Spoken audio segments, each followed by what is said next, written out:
Hi everyone, today I am discuss about elastic collision in two dimension या oblique collisions two dimensional. Suppose करो दो bodies हैं A और B, दोनों क्या है एक्स एक्सिस में रखी हुई हैं. दो बॉडीज हैं A और B, दोनों एक्स एक्सिस में है और एक का मास है m1, दूसरे का मास है m2. दूसरी बॉडी जो B है जिसका मास m2 है वो इनिशियली क्या है एट रेस्ट में है. देंस ये क्या करते हैं एट रेस्ट, और जो A क्या कर रहा है moves with velocity v u1. If the collisions is not head on, यानी force during collisions is not along the initial velocity, the object moves along some different क्या लाइंस. तो जैसे ही कोलाइड करते हैं तो डिफरेंट लाइंस, ये y axis है आपकी, ये क्या हो जाती है जैसे ही टकराते हैं ये, तो ये क्या हो जाती है एक बॉडी ऊपर को चले जाती है. A1 बॉडी टकराने के बाद ये B1 बॉडी टकराने के बाद यहाँ चले जाती है, ये ऐसे चले जाती है. A बॉडी ऐसे, B बॉडी ऐसे चले जाती है. यानी ये क्या है इलास्टिक कॉलिजन दो डायरेक्शन में चले जा रही है टकराने के बाद. कब? जब हेड ऑन कॉलिजन नहीं होता है, the force during the collision is not along the initial velocity. तो उस दौरान इनिशियल वेलोसिटी क्या नहीं होता है कोलाइड नहीं. जैसे ही टकराएंगे तो दोनों अलग अलग डायरेक्शन में चली जाती है. ठीक है, तो A मूव्स v1 वेलोसिटी, ये किस वेलोसिटी से मूव करने लग जाती है, ये v1 वेलोसिटी से क्या करती है मूव करती है. और जो दूसरी बॉडी है ये v2 वेलोसिटी से, ये v2 वेलोसिटी से मूवमेंट करने लग जाती है टकराने के बाद.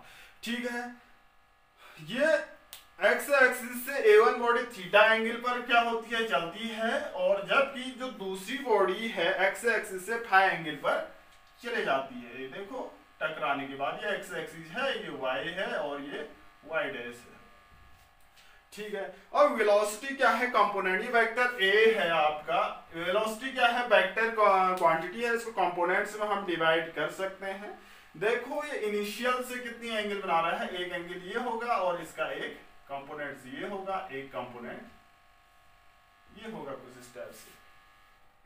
ठीक है, तो इसका जो हॉरिजॉन्टल कंपोनेंट्स होगा ये v1 cos थीटा होगा, और जो इसका ये वाला कंपोनेंट होगा v1 sin थीटा होगा. अगर ये थीटा एंगल पर क्या हो रहा है आगे बढ़ रहा है तो ठीक है. ऐसे ही यहाँ पर क्या है ये फाई एंगल होगा, ये फाई एंगल है तो ये क्या होगा v2 cos phi. Horizontal component इसका वर्टिकल कंपोनेंट है, वर्टिकल डाउनवर्ड कंपोनेंट ये होगा v2 sin फाई. ठीक है, टकराने के बाद ये ऐसे चले जा रही है.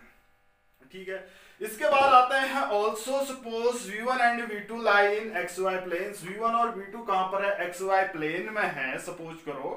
तो using conservation of momentum x and y directions क्या होगा, कंजर्वेशन x और y डायरेक्शन की बात करते हैं. यहां पर कॉलिजन से पहले टोटल लिनियर मोमेंटम कितना है, x एक्सिस में है तो ये m1 u1 है. यहां पर x एक्सिस में मींस इस डायरेक्शन में कौन सा जा रहा है v2 cos थीटा और v1 sin cos फाई, यानी v1 cos थीटा. और ये देखो ये क्या है आपका m1 किस में जा रहा है m1 into v1 cos theta plus m2 into v2 cos phi.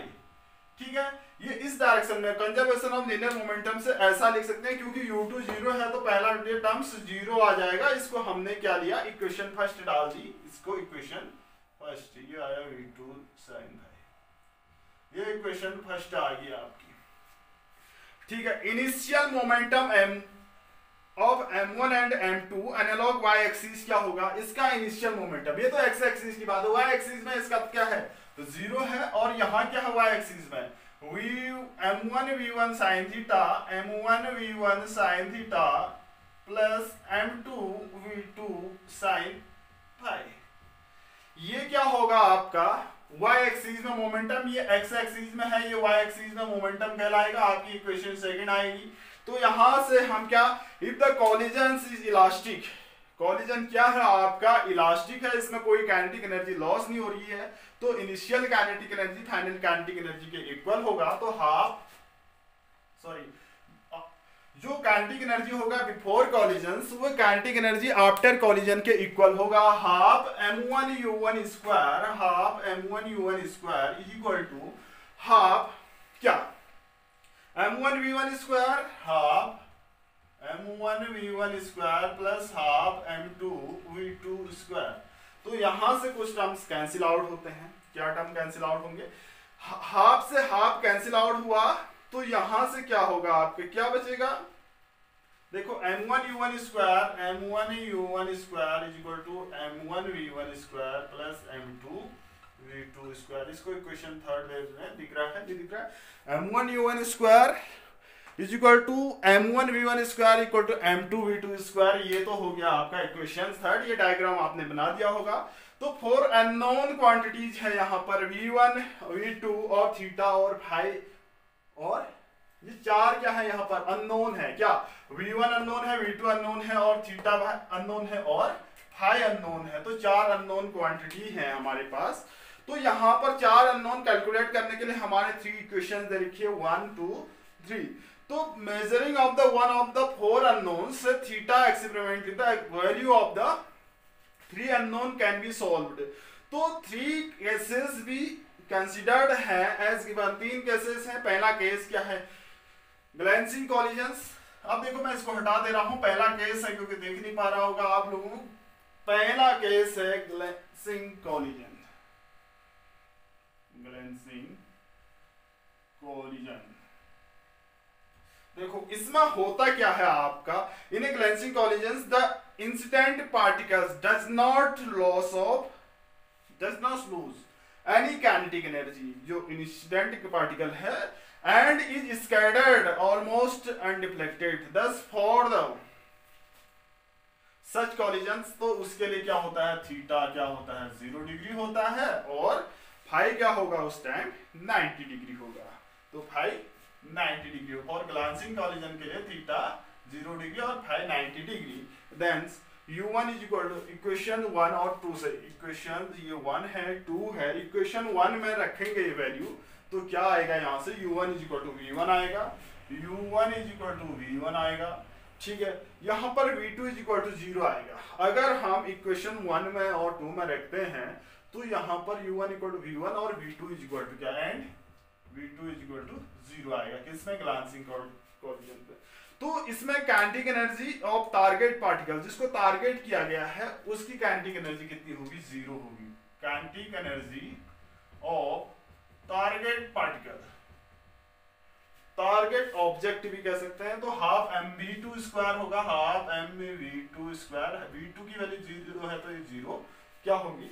इसमें kinetic energy of target particle की काइनेटिक एनर्जी 0 होगी। किसमें? ग्लेंसिंग कॉलिजन में। नेक्स्ट है केस सेकंड की बात कर रहे हैं हम। केस सेकंड है आपका head on collision. Head on collision, head on collision. तो सेकंड केस क्या है? In this type of the collisions target particle moves in the direction of incident particles. जो टारगेट पार्टिकल है वो इंसिडेंट पार्टिकल की direction में क्या करेगा? मूव करेगा। उस टाइम फाई क्या होगा आपका? फाई 0 डिग्री होगा। इंसिडेंट पार्टिकल की डायरेक्शन में शो करेगा। और देन इक्वेशंस फर्स्ट और सेकंड क्या बन जाएगी आपकी? m1u1 equal to m1u1 is equal to क्या बनेगा? m1u1 इज इक्वल टू ये बन रहा है आपका m1v1 cos थीटा, m1v1 देखो m1v1 cos थीटा प्लस ये cos फाई की वैल्यू cos 0 की वैल्यू 1 होती है प्लस m2v2 ये बनेगा आपका फाई 0 रखेंगे। तो दूसरी इक्वेशन क्या बनेगी? 0 इक्वल टू m1v1। ये देखो दूसरी इक्वेशन क्या है? 0 equal to m1v1 sine theta. क्योंकि साइन 0 की वैल्यू क्या होती है? 0 होती है। तो ये वैल्यू 0 हो जाएगी तो इतना बचेगा। तो equation third for kinetic energy remains unchanged. तो जो काइनेटिक एनर्जी होगी यहां से वो अनचेंज्ड होगी। इस इक्वेशन थर्ड से हम क्या करेंगे? काइनेटिक एनर्जी क्या होती है? अनचेंज्ड होती है। हेड ऑन कॉलिजन में काइनेटिक एनर्जी अनचेंज्ड होती है, जो हम पढ़ भी रहे हैं। नेक्स्ट कैसे है आपका elastic collision of two identical particles. Identical particles elastic collision of two identical particle means mass क्या होगा, सेम होगा। आइडेंटिकल मीन्स समान मास वाले पार्टिकल्स की बात कर रहे हैं। तो let us take u1 equal to, हम u ले रहे हैं, u1 इक्वल टू u लेते हैं।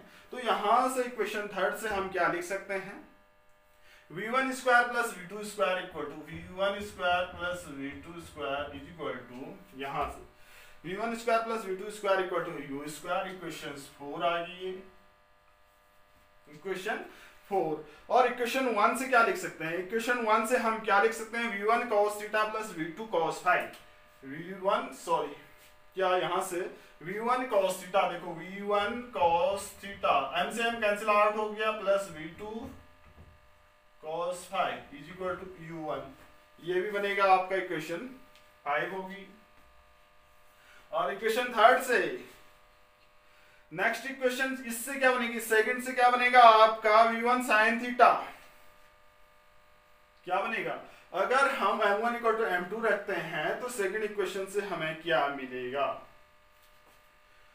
तो यहां पर क्या है m1 v1 sin थीटा है, तो m से m कैंसिल आउट हुआ, तो हम इसको इधर लेके आते हैं, तो यहां पर क्या बनेगा, इक्वेशन सेकंड से हम क्या लिख सकते हैं, देखो यहां पर एक टर्म्स माइनस आएगा, y एक्सिस की बात की तो हमने यहां पर एक टर्म्स थोड़ी सी गलती कर रखी है, ये क्या होगा आपकी माइनस टर्म्स होगा, यानी ये माइनस लिखा होगा, ठीक है। तो m2 v2 एक दूसरे के अपोजिट डायरेक्शन में थे ये, तो इसलिए हमने यहाँ पर माइनस लिखा, क्योंकि v1 sin थीटा ऊपर की ओर था, v2 sin फाई नीचे की ओर था, तो ये माइनस टर्म्स होगा। अगर यहाँ पर हम बात करते हैं तो यहाँ पर रखेंगे तो v1 sin theta minus v2 sin phi is equal to 0। ये इक्वेशन 6 आ गई। ये हमने कहा माइनस क्यों किया, क्योंकि हमने एक डायग्राम बनाया था, एक ही v1 sin क्या था आपका sin थीटा ऊपर था, v2 sin फाई नीचे था, तो एक दूसरे के अपोजिट डायरेक्शन में है, तो तभी हमने इस नेगेटिव साइन लिया गया है यहाँ पर। तो ये तो है आपका क्या, अगर हम इक्वेशंस जो 5 बन रही है आपकी, इक्वेशन 5 है, यहाँ इक्वेशन 5 और 4 से हम क्या लिख सकते हैं, तो यहां से v1 square plus v2 square is equal to क्या लिख सकते हैं, v1 square plus v2 square, equation 5 से v1 square plus v2 square is equal to v1 cos theta plus v2 cos theta का होल स्क्वायर लिख सकते हैं, जिससे हम क्या कहते हैं v1 cos स्क्वायर थीटा होती है। तो ये कंडीशंस आती है आपकी, देखो यहां पर इसको मैं हटा दे रहा हूं, इक्वेशन 5 यूजिंग इक्वेशन 5 को यूज करते हुए हम इक्वेशन 4 जो थी हमारी, क्या थी इक्वेशन 4 ये है, तो हम क्या रखते हैं, देखो u स्क्वायर, u की जगह u1 की जगह हम क्या रख दे रहे हैं, ये u1 होगा आपका, u1 की जगह ये रख देते हैं, तो ये क्या होगा v1 square plus v2 square, v1 square plus v2 square equal to v1 cos theta plus v2 cos phi का होल स्क्वायर लिख सकते हैं हम ऐसा, v2 cos फाई का होल स्क्वायर। तो यहां से हम v1 इसको एक्सपेंड करते हैं तो क्या लिख सकते हैं, पूरा लिख सकते हैं, यहाँ पर v1 cos square theta plus v2 cos square phi plus 2v1 v2 cos theta cos phi लिख सकते हैं अलजेब्रिक आइडेंटिटीज से। तो यहां से हम कुछ टर्म कॉमन ले लेते हैं, v1 स्क्वायर यहाँ भी है और यहाँ भी है, तो यहाँ पर हम क्या करते हैं, इस साइड लेके आते हैं, v1 स्क्वायर कॉमन लिया तो ये आएगा 1 माइनस cos स्क्वायर थीटा, ये थीटा है, cos स्क्वायर थीटा एक टर्म ये बना, प्लस v2 स्क्वायर को कॉमन लेंगे तो v2 स्क्वायर को common 1 minus cos square phi, और इसको हम उसी साइड रहने देते हैं 2v1 v2 cos theta cos phi, 2v1 v2 cos theta cos phi लिख सकते हैं। अब देखो यहाँ पर ये क्या होता है, साइन स्क्वायर थीटा बन जाता है v1 square sine square theta plus v2 square sine square phi, ये लिख सकते हैं। तो यहाँ पर 2v1 v2 cos theta cos phi, इसको एक इक्वेशन दे देते हैं, इक्वेशन 7 दे देते हैं इसको, इक्वेशन 7, ठीक है। अब देखो इक्वेशन 6 और 7 की बात, इक्वेशन 6 से हम फ्रॉम इक्वेशन 6 से v2 sin phi equal to, from equation 6 v2 sin phi is equal to क्या लिख सकते हैं, v1 sin थीटा लिख सकते हैं। तो ये किसमें रख सकते हैं वैल्यू, पुटिंग दिस वैल्यू यहाँ पर रखते हैं। पुटिंग 7 में रखेंगे तो क्या आएगा यहाँ पर, यहाँ पर v2 sin फाई की जगह हम v1 sin थीटा रखते हैं, तो 7 में रखेंगे तो यहाँ पर होगा क्या, 2v1 स्क्वायर sin थीटा, क्या बनेगा 2v1 square from equation 7, 2v1 square sin square theta. देखो हमने क्या किया, ये वैल्यू यहाँ पर रखी, कहाँ पर, ये तो कहाँ से आई हमारी ये वैल्यू आई 6 से आई, 6 से हमने ऐसा लिखा, ये वैल्यू हम इसमें रख दे रहे हैं, तो ये देखो ये सेम हो जाएंगी, 2v1 sin square theta is equal to 2v1 v2 is equal to 2v1 v2 cos theta cos phi. तो यहाँ से 2 से 2 कैंसिल आउट हुआ, एक v से एक v1 कैंसिल आउट हुआ, तो यहाँ से cos थीटा हम फाइंड कर सकते हैं। देखो cos थीटा क्या होगा, cos थीटा फाइंड करेंगे, क्या होगा cos theta, cos theta is equal to आपका आता है cos theta is equal to, ये आएगा आपका v1 upon v2 into sine square theta upon sine square theta upon cos phi. तो लिख सकते हैं इसको इक्वेशन 8 दे देते हैं,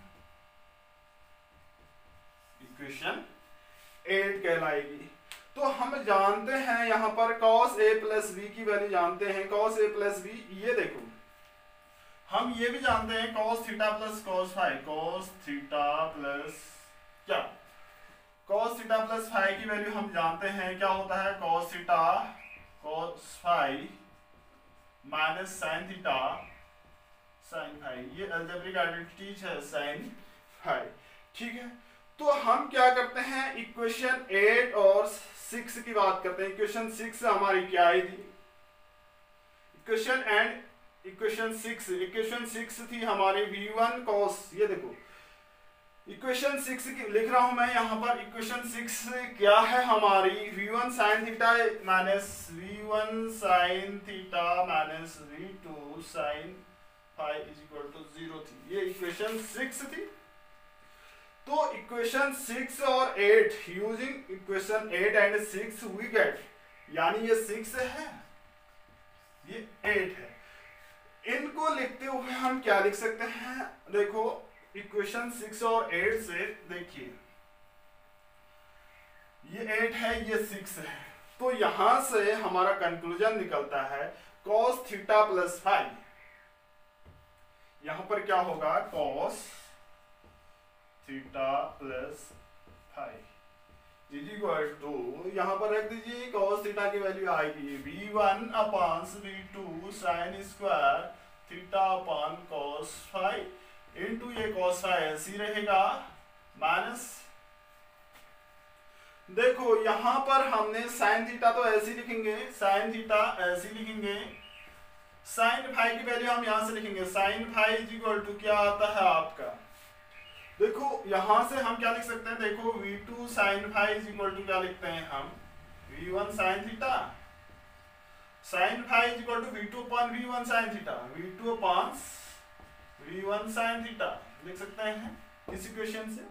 तो यहां पर कुछ टर्म कैंसिल आउट हो रहा है, कुछ टर्म्स कैंसिल आउट हो रहे हैं, या देखो v1 अपॉन यहाँ पर cos फाई से cos फाई कैंसिल आउट हो गया, cos फाई से cos फाई कैंसिल आउट हुआ, तो यहाँ पर ये बन रहा है आपका v1 upon v2 sin square theta, v1 upon v2 sin square theta, ये भी v1 ही बनेगा, सॉरी ये v1 अपॉन v2, ये minus v1 upon v2 sin से sin स्क्वायर थीटा, इससे कैंसिल आउट हुआ, 0 आया, cos थीटा प्लस फाई क्या आया 0 आया, किसमें वैल्यू होती है, cos ये 90 की वैल्यू होती है, तो theta plus phi equal to क्या आया आपका 90 डिग्री, ये इंपोर्टेंट डेरिवेशन है। तो यहां से हम we conclude that the perfectly elastic collisions when moving particles of mass m collides elastically in two dimensions with the another particles of mass m, after collision two particles will move at right angles to each other, elastic collision में एक दूसरे से वो क्या जाएंगे 90 degree कोण पर अलग अलग डायरेक्शन में जाएंगे।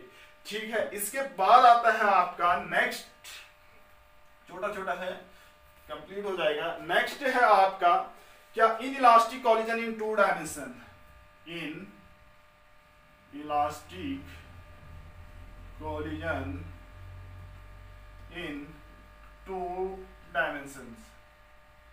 देखो, when two body traveling initially along the same straight line, दोनों straight line के along मूव कर रहे हैं लाइन, और collide involving some loss of kinetic energy, ये टकराते हैं, लॉस होता है काइनेटिक एनर्जी की, इसमें हम जानते हैं, टू डायमेंशन की बात करते हैं, loss of kinetic energy, move after collision along different direction in plane, अलग अलग डायरेक्शन में चले जाते हैं प्लेन के।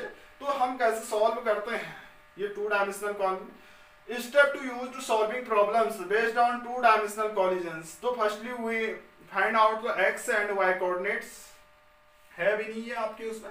फर्स्टली हम क्या करते हैं, step first find x and Y coordinates convention have to either x and y axis coincident direction of one and initial velocity, draw the diagram of leveling velocity vectors, write a separation conversion of the momentum equations each of the x and y axis, in each case total initial momentums in a given direction and equal to the final momentum in that directions. If the collision is elastic, then write the general expression for the total energy before collision and after collisions. Square both the equations of unknown value. These are the equations for the inelastic collisions for elastic collisions. तो इसमें ज्यादा पूछा नहीं जाता है, ये इसमें क्या होती है, काइनेटिक एनर्जी लॉस होती है, टू डायमेंशन अलग अलग डायरेक्शन में चली जाती है। ठीक है, इसके बाद है coefficient of the restitutions and coefficient of, ये देखो, कोफिशिएंट ऑफ restitution,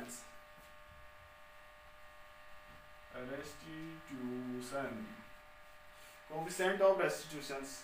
ठीक है, क्या होता है, it is defined as the ratio of the relative velocity, it is defined as the ratio of the relative velocity of separations after collision to the relative velocity approach before the collision is called coefficient of restitution. It is denoted by E. मैंने क्या कहा, ये formula होता है relative velocity of separations after collision to the relative velocity of approach before collision is called coefficient of restitutions। हम जानते हैं v2 minus, हमने एक जगह लिखा था v2 माइनस v1 अपॉन क्या होगा u1 माइनस u2। ये क्या है, कोफिशिएंट ऑफ रेस्टिट्यूशन है, e से डिनोट करते हैं, e equal to v2 minus v1 equal to u1 minus u2। ये क्या है, कोफिशिएंट ऑफ रेस्टिट्यूशन है। इसके साथ ही ये चैप्टर कंप्लीट होता है।